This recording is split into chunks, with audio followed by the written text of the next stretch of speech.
Hi, State Representative David Wilkerson here. Just taking a look at the property assessment notice we talked about last week.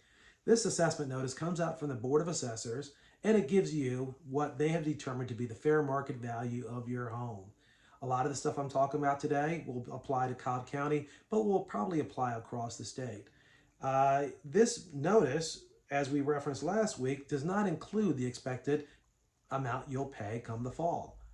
It also does not include all of the millage rates. What I found out this week doing some further research based on the comments that I've received was that this only includes the maintenance and operations part of the budget, meaning it includes your county general fund, it will include your school general fund, but it does not even include the fire fund that is part of your taxes in Cobb County.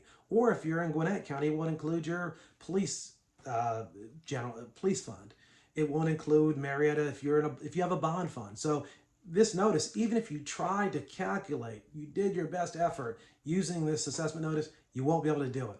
That's why, again, I give a shout out to our Cobb County Tax Commissioner for putting that tool on her website that allows you to calculate that dollar amount.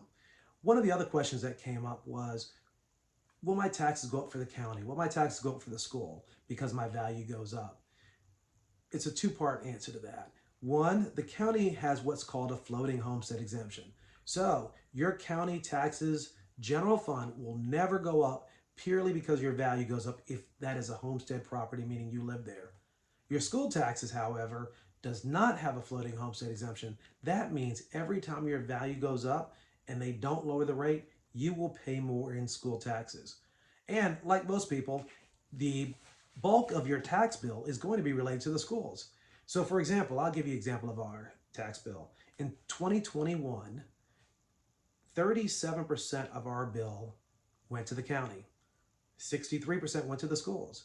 But because of that floating homestead exemption, in 2024, the county portion has dropped down to 29% of our bill, and the schools has raised to 71% of the bill because the bulk of the increase over that 3-year period is purely related to the fact that the school taxes have gone up and the millage rate has not gone down. Not saying that's a bad thing, because we need to make sure we continue to pay our teachers. We need to be competitive. We need to make sure we have a world-class system that we're educating our students in. But I want everybody to know that's where your money's going. So if you go to the school, if you go to the county commissioner and raise Cain because your taxes have gone up, it may be going to the wrong place. You might want to talk to the school board. But if you're happy with your taxes, if you're happy with the amount that you've been assessed, you don't have anything to worry about. This is just information for you. But again, if you have any questions, please let me know. I will answer any questions in the comments, and I will also post future videos. I think my next video is going to be about the Georgia PSC, the Georgia Public Service Commission.